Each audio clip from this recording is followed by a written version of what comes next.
6:47 a.m. The phone screen lights up the ceiling of a studio apartment in Bushwick. You tap Open Account. APY 4.5%. $500 leaves checking. Marcus by Goldman Sachs. You read highest savings rate since 2008, and something settles. Not pride, something quieter. The feeling that you are finally doing what adults do. At the same moment, on the 34th floor of a building on Park Avenue whose lobby you have never entered, a family office moves $400 million across 6 jurisdictions in 11 seconds. The wire clears before your confirmation email loads. Both of you are doing the same verb, saving. The distance between $500 and $400 million is not discipline. It is not time. It is structure. And the structure has been in place since before you opened the app. Level 1. The Saver. You are 23 years old. Columbus to Brooklyn, 14 months ago. Marketing coordinator. SaaS startup in Flatiron. The kind of office that smells like cold brew and dry erase markers. Gross salary, $52,000. After federal, state, city, FICA, $3,140 lands in checking every 2 weeks. Rent Bushwick, $1,850. $400 goes into Marcus automatically, the day after payday. You do not feel it leave. 18 months in, the balance reads $4,218. You screenshot it on a Tuesday evening under a single overhead light. You text your mother. She replies in 4 minutes. So proud of you. You put the phone face down and stand there a moment. Interest earned this year, $147.20. Here's the calculation the app does not run. APY, 4.5%. CPI that year, 3.4%. Federal tax on interest, 22%. New York State and City, 6.33%. Real return, after tax, after inflation, negative 0.8%. You are lending Goldman Sachs your money at a rate cheaper than the cost of living. They keep the spread, you keep the balance. You keep the feeling of doing something right. You do not ask who holds the deposit overnight. Marcus is Goldman Sachs. Goldman Sachs is a name from movies about people who win. Done. Wednesday, 8:52 a.m. HR email. 401k enrollment closes Friday. You click the link at lunch, hit the default allocation, confirm. You do not read what the default is. You go back to your sandwich. Level 2. The Tax Advantaged Accumulator. You are 28 years old, married 19 months. Anna, UX designer, Soho agency, $71,000. Your salary, $94,000. 1 bedroom in Greenpoint, building gym you have used 4 times. Roth, IRA, cap, $7,000 per year. 401k, employer matches 4% if you contribute 8. You contribute 8. After 4 years, combined balance, $48,300. Locked until $59.5. Pull it today. 10% penalty plus ordinary income tax. $32,000 walks out. $16,000 gone for the right to hold your own money. You do not withdraw. You do not plan to withdraw. You cannot withdraw. October. Anna opens Skyscanner at the kitchen table. Lisbon, 4 days, $1,840 for 2. She turns the screen toward you without saying anything. You say, let it compound. 7% average annual return. 1840 today is 14,000 at retirement. The math is right. The math is always right. She closes the tab, stands, walks to the sink and rinses her mug. You do not look up when she stands. Every number in that calculation was accurate. What it did not price in was the sound of the tab closing. That sound does not have a column. Compound is also happening somewhere you are not watching. The Fidelity Contra Fund inside your 401k charges 0.55% on $115 billion in AUM, $632 million in fees last year. Collected regardless of performance. Your share, $265. Deducted automatically, never on the statement.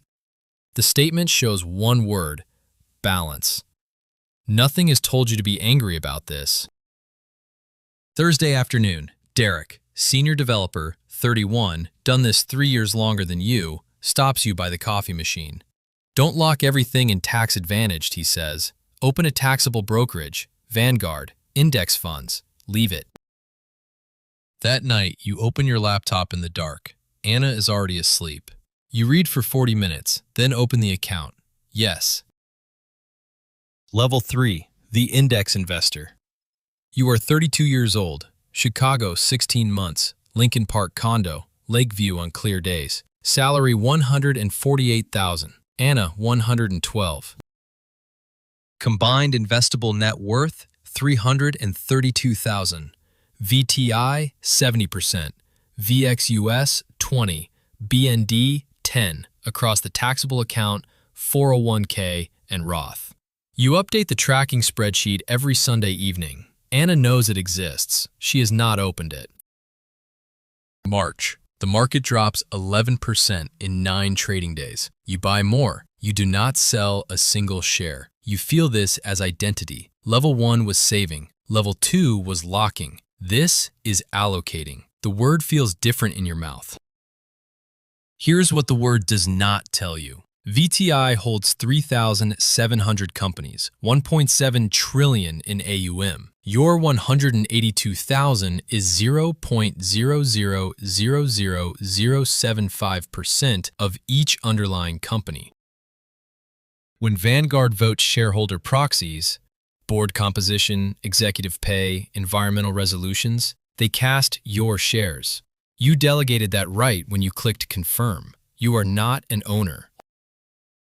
You are a line item in a ledger that is itself a line item in a larger ledger you will never see.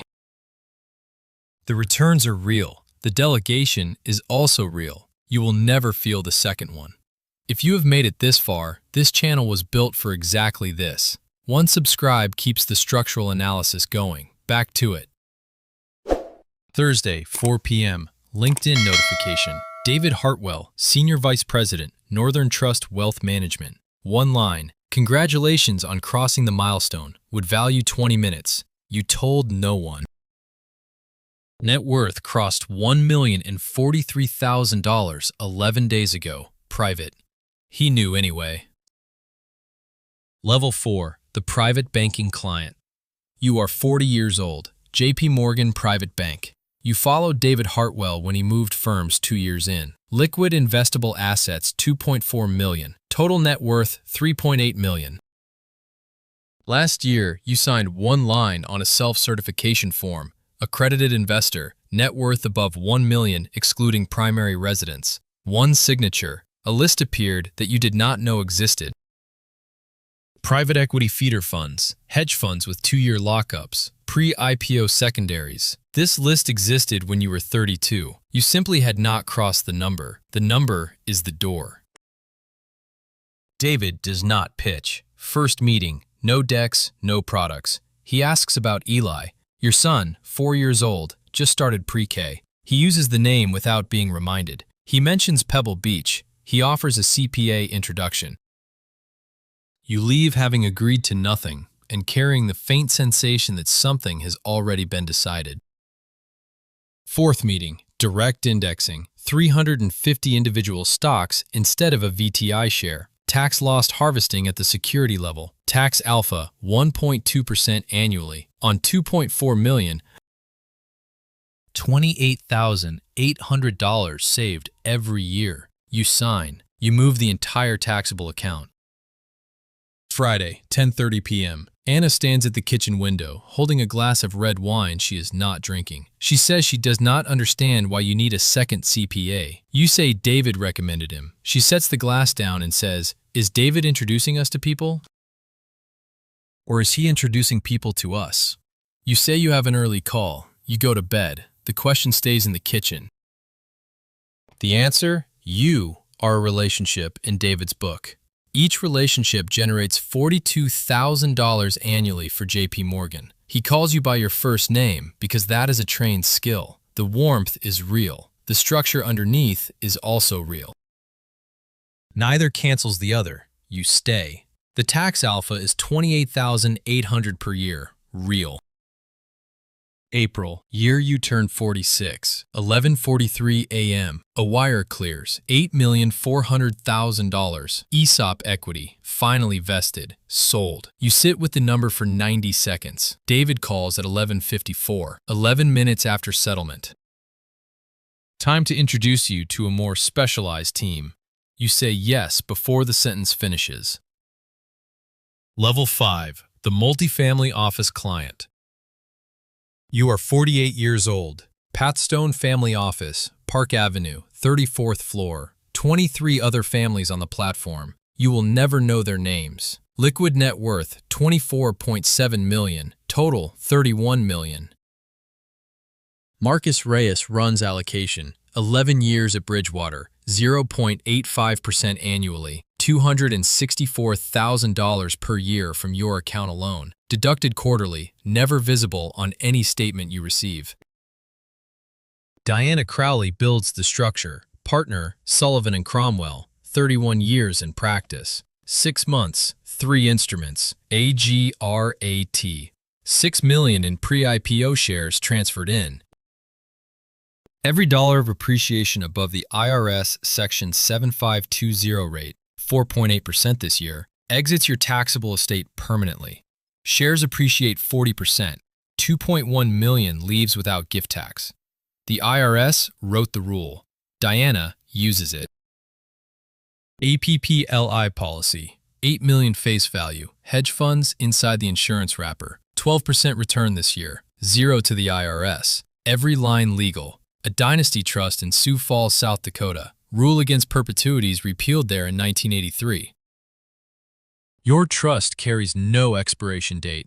Descendants not yet born will receive distributions from a structure drafted on a Tuesday afternoon in a conference room you will not remember.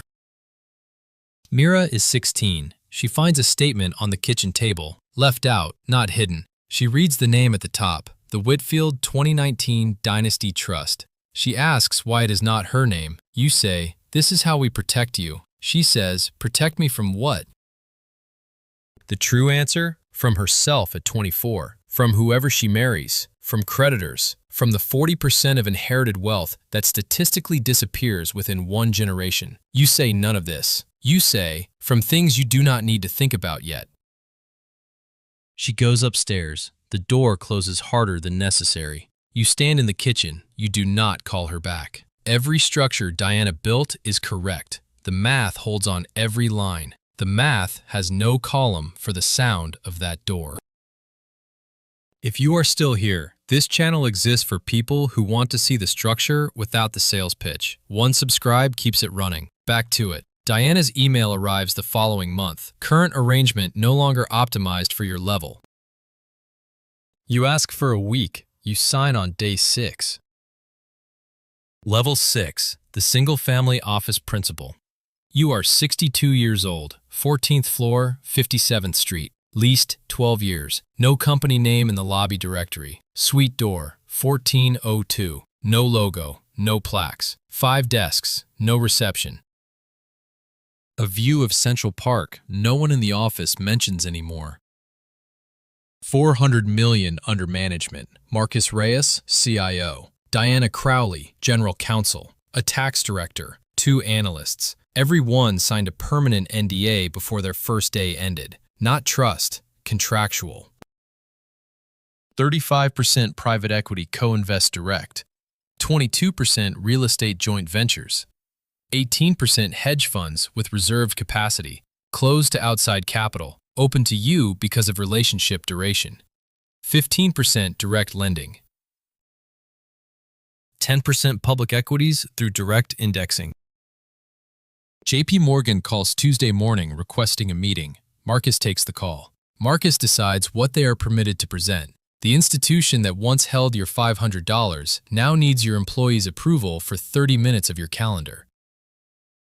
Your name is not on the Forbes 400. Your assets do not exist under your name. 14 LLCs in Delaware, 3 trusts in South Dakota, 2 holding companies in Wyoming, 1 foundation in New York. On every searchable public record, a townhouse on the Upper East Side. A house in Aspen, a checking account with $340,000. That is the surface. The surface tells almost nothing. You do not save money anymore. You manage the legal identity of money. Tuesday, 10 a.m. 4 people around the table, no laptops, a 23-page document in the center. Marcus, take private LBO, logistics, 35 million commitment, projected IRR 22%, 7-year lockup. You ask 3 questions. He answers without notes. Approved. 10:41, meeting done. No email leaves the building. Paper only, shredded after signatures. 35 million committed in 41 minutes. Anna died 3 years ago. Pancreatic cancer. 4 months start to finish. You were present every day. You made no decisions about the office. Marcus ran everything. The structure functioned without you exactly as designed. 400 million kept moving while you sat in a hospital room on the Upper East Side. And that was the point. And you had always known it was the point. And knowing it did not prepare you for watching it happen. Most nights, one place setting at the kitchen table. A wine rack with bottles you and Anna chose in Burgundy in 2014. You open one every few weeks. You do not rush. You are at the top of the ladder, 6 levels. You look down and the ladder disappears into distance. You do not see what is standing beside it, the other side of the table. Sarah Whitman, 54 years old, partner at Beadle & Whitman, 12 attorneys, 2-story brick building on Phillips Avenue, downtown Sioux Falls, South Dakota. Parking lot and back, waiting room with magazines from 3 months ago. Her office faces the building next door. She drives 11 minutes from home, arrives 8:15, leaves 5:08. No Bloomberg terminal, no financial news in a browser tab. Her direct number does not appear on the firm website. Search her name. A 2-line Bar Association entry. Partners since 2004. Specialty, trust and estate planning. She does not manage money. She drafts the documents that hold it. 47 families. Total assets across all 47 trusts, $14 billion. Average size, 298 million. Smallest, 50 million. Largest, 1.4 billion. Not one family name in any public record. Each trust, a year and a Roman numeral.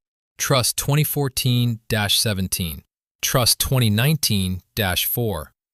A stack of folders on the credenza, 11 centimeters thick, sticker codes on every spine. No names, nothing legible to anyone who walked in without context. Sarah knows the real name behind every code. She is one of 3 people outside each principal who does. The other 2, the CPA and the spouse. She has signed nothing acknowledging this in any document that could be subpoenaed. She has never met a single principal in person. She meets their attorneys. Diana Crowley calls Sarah. Marcus Reyes calls Sarah. You, Office 1402, 400 million, 5 people under NDA. You have never called Sarah Whitman. You do not know her name exists. Diana is the bridge. The bridge has no signage. South Dakota holds 3 things simultaneously no other jurisdiction in the country offers. Rule against perpetuities repealed, 1983. No state income tax. Domestic Asset Protection Trust Statute, 1997. A grantor can remain a discretionary beneficiary of their own trust while assets sit beyond creditor reach. 3 statutes, 1 state smaller than most American cities, 1 firm on 1 street. Sarah did not write those statutes. They accumulated over decades. Trust industry lobbying, competition with Delaware, a state economy that needed rebuilding after the agricultural contractions of the 1980s. The laws predate every one of her 47 clients by years. She writes the contracts that let 47 families live inside those laws. Each trust, indefinite duration, not a fixed term, continuing past the grantor, past their grandchildren, past every person who will remember the grantor's name, until a court dissolves it or the assets run dry, whichever is later. You are Trust 2019-4. You stood at the top of a 6-level ladder and saw no one else on it. What you did not see was Sarah Whitman, who wrote the specifications for the ladder before you took the first step. In a building with no view, on a street you have never driven, leaving at 5:08 to buy milk and pasta at the Hy-Vee on West 41st Street.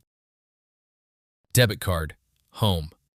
She does not think about the $14 billion in the filing cabinet on the second floor. It is Tuesday. Tuesday is just Tuesday. She built the structure 47 people live inside. Not one of them knows her name. Tomorrow morning in Brooklyn, a 22-year-old opens her laptop, Marcus by Goldman Sachs. She taps Open Account, APY 4.5%.